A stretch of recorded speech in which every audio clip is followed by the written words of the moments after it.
Merci d'être fidèle à nos programmes. Bonsoir et bienvenue sur ITV dans l'actualité de ce mercredi. Cette pénurie de sucre au Sénégal depuis plusieurs semaines.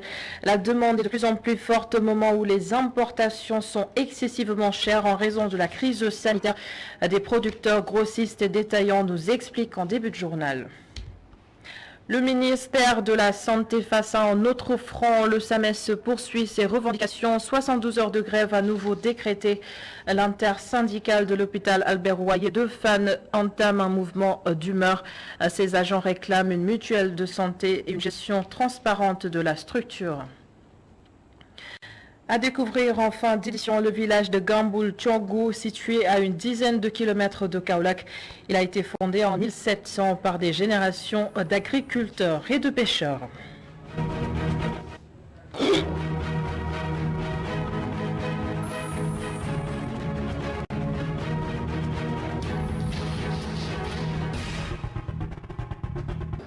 Et l'autre titre de ce mercredi, le Sénégal est pourtant un pays producteur de sucre, mais cela fait bientôt quelques semaines que ce produit est introuvable. Les stocks restants sont vendus à des prix assez exagérés quand même. Et voyez ce reportage auprès des grossistes producteurs et boutiquiers signé Abou Tedisso. Le sucre, dans l'alimentaire de première nécessité qui se fait désirer depuis des semaines. Dans les quartiers de Dakar, cette pénurie fait débat. Ce boutiquier au point E exprime son désarroi.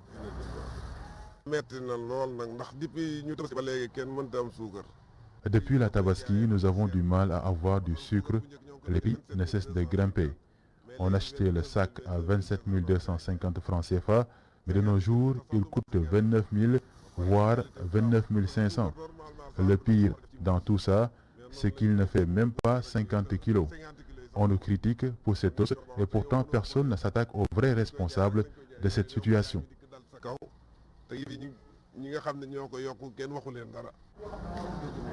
Même son de cloche au marché de face. Dans cette boutique grossiste, le gérant, Abdoulaye Ngom, estime que cette pénurie est plus que préoccupante. Nous avons un sérieux problème à trouver du sucre. Depuis un peu plus d'un mois, on a beau chercher, mais on ne le trouve pas. Et le pire, c'est que certains clients ne comprennent pas que ce n'est pas de notre faute. La hausse est uniquement due à cette pénurie.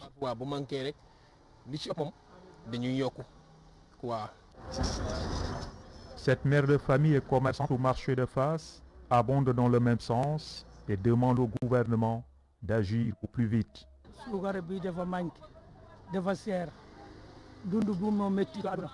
Le sucre est devenu cher et on a du mal à en trouver. C'est très difficile. Le kilogramme de sucre coûte 700 francs maintenant et c'est très dur pour les familles. Le gouvernement doit tout faire pour régler cette situation. Constatée depuis quelques semaines maintenant, cette pénurie de sucre suscite des inquiétudes. Commerçants et consommateurs espèrent une réaction urgente des autorités. Les autorités, justement, la direction du commerce intérieur annonce un retour à la normale plus tard, en début de semaine prochaine. Les importations sont actuellement bloquées en raison de la crise sanitaire et c'est ce qui explique d'ailleurs cette tension. Serine Diaw est le chef du service régional de Dakar. Miguel Maramdia est la joint pour nous. Passé est très simple à expliquer. C'est vrai qu'il n'y a pas de pénurie en fait sur le sucre. Il y a une tension que nous avons observée sur le marché. Cette tension est due uniquement. D'abord, il y a un environnement international défavorable. Il y a le coût du pétrole et le coût des matières premières. En ce qui concerne le Sénégal, donc il y a du sucre. À la date du 23 août 2021, nous avons procédé à un relevé de stock. Et ces stocks nous donnent 1850 tonnes en ce qui concerne le sucre cristallisé et 5250 tonnes pour le sucre en morceaux. Mais ce que nous avons constaté, c'est que les industriels, vu la situation avec le coût des matières premières, il y a aussi une envolée des prix au niveau international, ne peuvent plus s'approvisionner au plan international. C'est-à-dire ne peuvent plus importer. Parce que le sucre de la compagnie sucrière sénégalaise est médisant. Ces industriels sont obligés de se rabattre sur le sucre de la compagnie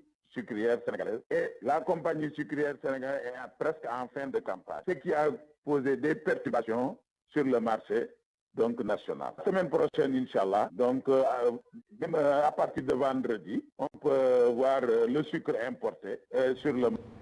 Tout n'est visiblement pas rose à l'hôpital d'enfants Albert Royer de Fannes. L'intersyndicale des travailleurs ne se retrouve plus dans la gestion de la structure sanitaire. Ces agents n'ont pas de mutuelle de santé et dénoncent en même temps une absence de transparence dans le processus de recrutement au moment où des vacataires depuis 10 ans sont laissés en rade, selon le coordonnateur de l'intersyndicale Yaya Diédou que nous écoutons. Une directrice qui, depuis 4 ans, n'a signé aucun protocole d'accord avec les partenaires sociaux. Du coup, depuis 4 ans qu'elle est là, en tout cas, c'est les mêmes problèmes qu'on discute et il n'y a aucun suivi. En tout cas, elle ignore complètement, en tout cas, les partenaires sociaux qui, en tout cas, occupent une partie très importante dans ce système de santé, en tout cas, qui est donc l'hôpital Albert Royer. Parmi les points sur lesquels on souhaiterait vraiment avoir des satisfactions. En premier lieu, c'est la question du recrutement. Nous souhaiterions qu'il y ait plus de transparence dans cette question de recrutement-là. Parce que nous ne pouvons pas comprendre des gens qui sont là depuis 2010, travaillant dans cet hôpital jour et nuit, étant vacataires avec des motivations dérisoires, parce que je ne peux pas même permettre de dire salaire. Ce qu'on leur donne, je ne sais pas, c'est des indemnités ou quoi, mais c'est tellement dérisoire qu'ils méritent mieux que ça. Donc aujourd'hui, on a sonné donc la fin de la récréation. Nous voudrions aussi l'augmentation de la prime de motivation. Donc à Albert Royer, notre prime est minime par rapport en tout cas au travail aux recettes. L'IPM, comme depuis 4 ans, on est en train de vouloir trouver une solution qu'on n'en a pas. Maintenant, les syndicats proposent qu'on crée une mutuelle de santé qui va donc prendre en charge en tout cas tout le monde, vacataires, contractuels. Que nous parlions aussi de la situation de l'IPRES. L'hôpital est en contentieux. Nous souhaiterons aussi que cette question soit en tout cas tirée au clair. D'autres remous également dans le secteur de la santé. C'est reparti pour 72 heures de grève renouvelable. Les médecins, pharmaciens et chirurgiens dentistes l'ont remis pour réclamer une prise en charge médicale des docteurs en spécialisation, une rémunération des gardes et motivation hospitalière, entre autres Zainabou Babou et Moussa Fall. Le collectif des médecins, pharmaciens et chirurgiens dentistes décide de poursuivre leur mot d'ordre de grève. La rencontre avec le ministère de la Santé et de l'Action sociale n'aura pas porté ses fruits. Alors, concrètement, le ministère de la Santé nous dit qu'il n'arrive pas à assurer notre prise en charge parce que c'est compliqué, c'est administratif. Nous disons non, c'est à elle de trouver les voies et moyens de légaliser notre prise en charge dans les hôpitaux. Il n'y a pas de solution sur ce point et c'est une condition sine qua non pour lever son mot d'ordre de grève. Le commerce revendique le paiement des bourses et des allocations de stage rural, ainsi que la rémunération des gardes et motivations hospitalières, entre autres. Motivation hospitalière. Il est dit dans les textes que les recettes de l'hôpital, les 25% doivent être partagées entre les acteurs qui font cette ressource. Dites-moi, qui fait plus de ressources que nous les DES dans les hôpitaux? Personne. Nous constituons 80% en statistique en termes de médecins, je dis bien médecins simplement dans nos hôpitaux. 80% et pourtant les 25% sont partagés entre professeurs, assistants, docteurs. Les docteurs en spécialisation lancent un appel à leurs professeurs ainsi qu'au corps médical. Ils veulent renforcer les rangs pour continuer leur combat et c'est reparti pour 72 heures. Nous lançons un appel au corps enseignant de la faculté de médecine et des UFR de santé. Nous avons appris qu'il y a des intimidations provenant du corps professoral. À ces vaillants enseignants, nous les lançons un appel. Un appel pour qu'ils continuent de nous soutenir dans cette lutte qui est une lutte noble. Une lutte à laquelle les DS devront bénéficier d'une prise en charge et d'une motivation hospitalière. Donc ce combat est le leur. Autre doléance du commerce, la question du congé de maternité. Pour résoudre cette problématique, une réunion avec toutes les parties prenantes est nécessaire.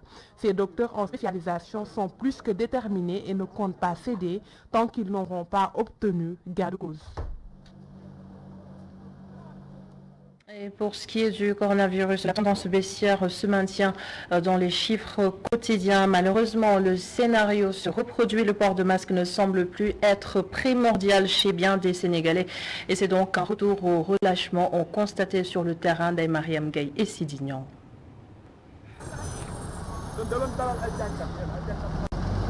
C'est un constat. Depuis quelques jours, certains Sénégalais ne respectent plus le port du masque comme auparavant. Ce qui est suicidaire pour Ndeye Ami qui respecte toujours, dit-elle, les mesures barrières sans avoir négligé la vaccination. Je me suis déjà vaccinée car mieux vaut prévenir que guérir. Même si on est vacciné, on doit toujours faire attention pour protéger nos proches. On doit continuer jusqu'à la fin. Elle demande également aux autorités de donner l'exemple pour ne pas susciter davantage le relâchement. L'État aussi ne doit pas dire aux Sénégalais que la tendance a baissé. Sinon, les Sénégalais à leur tour vont baisser les bras. Continuons le combat.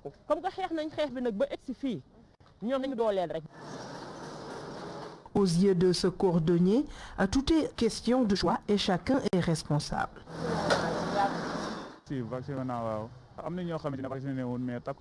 Tu m'as trouvé assis ici à cette heure, alors que j'ai 35 ans. Sérieusement, j'ai d'autres préoccupations que des masques et des vaccins. Il y a pire que le coronavirus. Moi, je suis un taximan et j'arrive pas à avoir de licence. C'est pas normal. Ce délégué de quartier partage cet avis. Il prend les mesures préventives très au sérieux. Selon lui, il faut continuer le combat jusqu'au bout. Pourquoi pas ne pas porter le masque? C'est le masque qui nous protège. Oui, on est en tendance spéciale. Par rapport avec les temps passés là, il y avait beaucoup de morts. Non, non, toujours mesures barrières. Le ministère de la Santé et de l'Action sociale annonce une tendance baissière ces derniers jours, au moment où certains Sénégalais seraient dans l'insouciance, une attitude qui fait peur à certains experts qui craignent déjà une augmentation des cas. Merci beaucoup, Ndeye-Mariam Gaye. On les oublie souvent, mais les enfants sont aussi affectés par les inondations. Au-delà des risques sécuritaires, ils sont exposés à plusieurs infections et maladies. Comment les parents s'y prennent alors? Des réponses dans ce reportage de Sophia Ba et Céléman Diallo réalisé à Grand Yoff. Sophia Ba, à toutes nos excuses, nous y reviendrons à la fin de cette édition. Sa voix résonne dans les couloirs de l'université Cheikh Anta Diop de Dakar. Abdourahmane Diallo est l'un des rares journalistes déficients visuels au Sénégal et malgré son handicap, il fait des merveilles à la radio UCAD FM. Entretien avec Pape Ibrahim Ndiaye.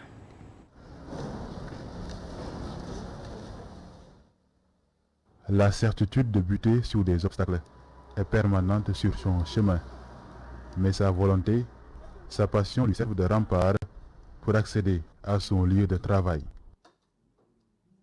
10h sur UCAD FM, la première radio universitaire du Sénégal, le Flash Info à la présentation Abdourahim Diallo.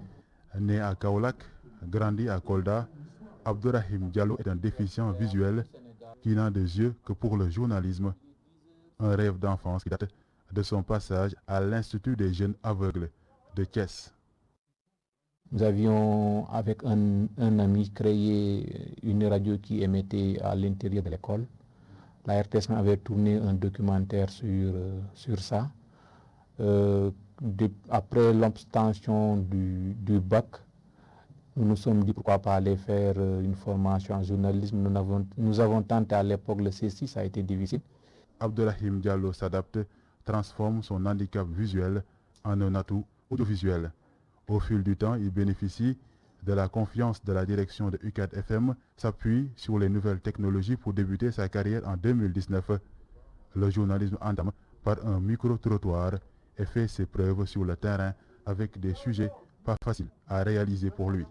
J'ai dit au directeur Ousmane Sen que je veux faire un micro-trottoir devant l'université en demandant aux chauffeurs, aux apprentis et aux rabatteurs et aux clients comment ils ont vécu cette augmentation du prix du gasoil. Ils étaient réticents, mais c'était à moi de les rassurer ou croyant qu'en fait je suis quelqu'un qui travaille pour l'État, je suis un renseignement général. Au sein de la rédaction de UCAD FM, Abdourahim est perçu comme un modèle, un exemple de réussite. Quand les gens l'entendent à la radio, ils s'étonnent, ils pensent qu'il est épaulé, accompagné. Non, il va seul en reportage. Non seulement il va seul en reportage, mais il est très productif. Vraiment, il est productif, il est créatif, il crée même des émissions. Messieurs, dames, bonjour ou bonsoir. Vous suivez la radio UCAD FM 94.7 dans votre émission Temple Handicap, la tribune dédiée aux personnes vivant avec un handicap au Sénégal en général. C'est quelqu'un aussi qui vit son handicap, c'est-à-dire qu'en général, comme on dit, le handicap c'est dans la tête. Mais ce n'est pas vraiment dans sa tête, ce n'est pas dans son esprit. Et c'est pourquoi aussi, il est maître de son corps, il est maître de ses gestes, mais il est aussi maître de son inspiration. C'est vraiment quelqu'un qui est productif. Une autre particularité d'Abdourahim Diallo, il a un frère jumeau qu'il a beaucoup soutenu dans ses études. Un frère qui est heureux de savoir que le journaliste ambitionne d'écrire un ouvrage sur la situation des personnes vivant avec un handicap, de plaider pour le respect de la loi d'orientation sociale et puis de lancer son propre groupe de presse. Travailler, servir le Sénégal et pourquoi pas le monde.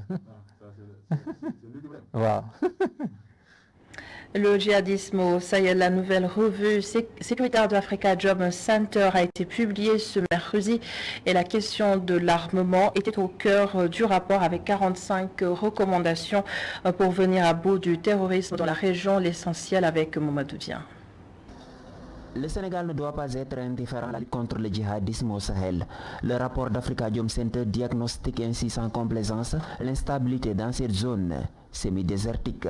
Pour lutter contre les djihadistes, il faut impérativement repenser les armées. Il faut absolument repenser les armées africaines de façon globale pour mettre en place une armée africaine capable de faire face à l'extrémisme violent. Et ça, au regard de ce qui s'est passé en Afghanistan et de ce qui se passe au Sahel aujourd'hui avec le retrait, si vous voulez, annoncé de certaines troupes.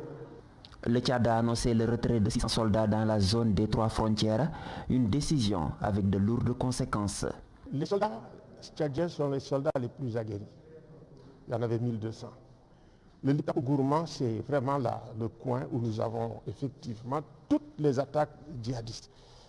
C'est le coin où il y a le plus de violence, le plus d'attaques, le moins de protection des civils. Alors si le Tchad part, ça veut dire effectivement aujourd'hui, ça va même créer la panique, je suis sûr. Donc, c'est pour ça que nous en appelons effectivement à, si vous voulez, à une prise de conscience de tous les leaders africains pour dire maintenant, avec la menace au niveau de Liptako Gourma, qui menace plusieurs verrous à la fois, ça veut dire qu'il faut effectivement anticiper, prévenir ce qui doit venir. Ils ciblent les pays côtiers, ils l'ont dit. Le Sahel est miné par 10 ans de crise. Une crise complexe et profonde. Les sécheresses y sont de plus en plus intenses. La situation alimentaire est dramatique. Africa Job Center décline 45 recommandations dans son rapport pour sortir cette zone du gouffre. Un rapport publié au lendemain du décès de Hissène Habré, l'ancien président tchadien, sera d'ailleurs inhumé demain, au cimetière musulman de Yoff. La levée du corps est prévue à 14h à la mosquée omarienne de Dakar. Et Aluntine estime que la disparition de Hissène Habré n'aura aucune conséquence diplomatique entre le Tchad et le Sénégal. Regardez. Si ça peut avoir des répercussions diplomatiques, je ne pense pas, par rapport surtout au régime tchadien actuel. Maintenant, je pense que l'enjeu, c'est où enterrer Hissène Habré. Et il me semble que c'est la voix de la famille qui doit être la voix prépondérante. Donc, ce que la famille de Hissène Habré a décidé pour l'enterrement, je pense que c'est ce que le Sénégal doit respecter en tant qu'État. Et c'est plutôt les tentatives de réconciliation nationale au Tchad qui risquent d'être compromises. Et le docteur Bakary Samb de Timbuktu Institute nous explique. Disparition de Hissène Habré est intervenue à un moment critique où le Tchad s'inscrivait même dans le cadre d'un dialogue national où il était peut-être convenu, où était agité l'idée de faire participer Habré. Si vous connaissez bien le Tchad avec les rivalités ethniques, vous savez que Habré est un jusqu'au bout et que actuellement le pouvoir est tenu encore par les Agawa, cette ethnie de Idriss Déby et de son fils Mahamat Idriss Déby. Dans cette conjoncture-là, je crois que le Tchad était dans une forme de transition, une transition incertaine, avec des directions inconnues pour le moment, mais aussi dans la nécessité de reconstruire l'unité nationale, dans un contexte où il y a encore des tiraillements, non seulement entre les composantes ethniques, mais au sein même de la famille d'Idriss Déby. Je pense que dans ce contexte-là, la disparition de Habré se ressentira dans le sens où on n'avait pas encore épuisé la question des indemnisations, mais aussi on n'avait pas encore vidé tout ce conflit-là qui minait le Tchad depuis des décennies. Et dans le reste de l'actualité, un jeune Sénégalais de 20 ans a été tué hier à Marseille dans une attaque à couteau. 3 Maghrébins seraient à l'origine et l'un a été d'ailleurs arrêté. Il s'agit de la 3e victime originaire d'Afrique en 15 jours. Son nom, Mamadou Ndoye. Les précisions de Moussa Koïta, membre de l'association des Sénégalais de Marseille. Ce matin, nous avons appris le décès de Mamadou Ndiaye, jeune Sénégalais de 22 ans, qui a succombé à ses blessures. Avant-hier, il a été agressé par 3 jeunes Maghrébins. Et hier matin, il est décédé de ses blessures. Mais ce garçon vient d'Italie. Son père vit en Italie. Ce garçon a la nationalité italienne. Il était venu voir un ami, M. Fall, qui habite Aix-en-Provence et qui est étudiant à Aix-en-Provence. M. Fall était témoin des faits. C'était juste une histoire de football, des disputes qui sont passées au terrain et qui ont fini par ce meurtre incompréhensible. C'est ça qui se passe à Marseille.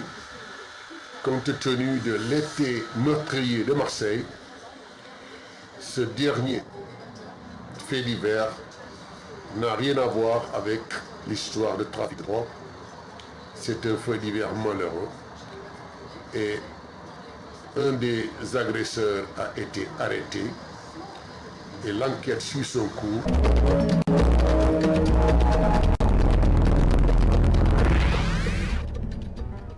Situé à une dizaine de kilomètres de Kaolack, le village de Gamboul-Tchongo est fondé en 1700. Ce village est habité par des agriculteurs et des pêcheurs et compte aujourd'hui plusieurs symboles, dont un fromager qui date de plusieurs siècles. Et ses habitants ont quand même quelques difficultés liées notamment à des infrastructures de base. La découverte de ce soir est signée Adama Sarr. Le village de Gamboul-Tchongo est créé vers 1700. Les lieux cachent plusieurs symboles, dont ce fromager qui a plusieurs siècles d'existence. Ce village a été fondé par Samba Soubassar, originaire de Kaoun, côté paternel, et d'Ongot, côté maternel. Il a fondé ce village vers 1700. Il a fait son parcours quittant de Kaoun jusqu'ici et trouvé des beuls sédentaires. Après, lorsqu'il est venu comme un rêve, son village c'était Gamboul, alors il a fait une conversation avec les Peuls pour leur montrer qu'alors lui il est agriculteur et voulait vraiment occuper une grande superficie. C'est dans ce contexte que les Peuls lui répondu pour leur faire savoir que comme eux ils connaissent les pâturages, ils vont essayer d'éloigner un peu là pour l'aider à habiter dans ce village. Bon, c'était un village d'agriculteurs et de pêche, parce que la mer est à côté d'eux, à peine 500 mètres d'eux. Alors ils cultivaient l'arachide et le mil et allaient pêcher pour accompagner les repas. On va dire vers 1300 parce qu'on l'a trouvé très géant et vraiment on peut peut-être avec le profil, avec par exemple le calendrier historique. En tout cas, quand on parle de pyramide d'âge, en tout cas, le village est 1300, c'est sa grandeur. Même jusqu'à Founi, tu vois l'arbre. Les jeunes ont créé une association sportive et culturelle. Objectif, développer leur terroir. notre ASC a mis des plans d'action pour développer notre village. Sur plusieurs plans, sur le plan éducatif, sur le plan sportif, et sur le plan culturel et sur le plan environnemental. Non seulement on gagne de l'argent sur les champs qu'on cultive, mais on va aider les paysans. L'ASC Gamboul organise aussi des zones de reboisement pour reboiser les champs aussi au sein du village et l'école primaire. Cependant, avec la récurrence des accidents sur l'axe Fatick-Kaolack, les populations réclament des ralentisseurs de vitesse de type Dodan pour leur sécurité. Je lance un appel au gouvernement. Vraiment, comme il n'y a plus d'agents au niveau de la circulation, ils n'ont qu'à installer des Dodans dans les villages. Puisque de Dakar à Ganyaï, on trouve des Dodans. Gamboul Thiongou se trouve dans la commune de Thiomby, dans le département de Kaolack.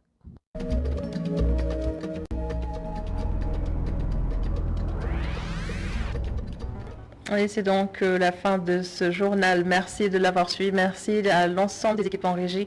Bonne suite des programmes sur ITV et rendez-vous demain à 19h45.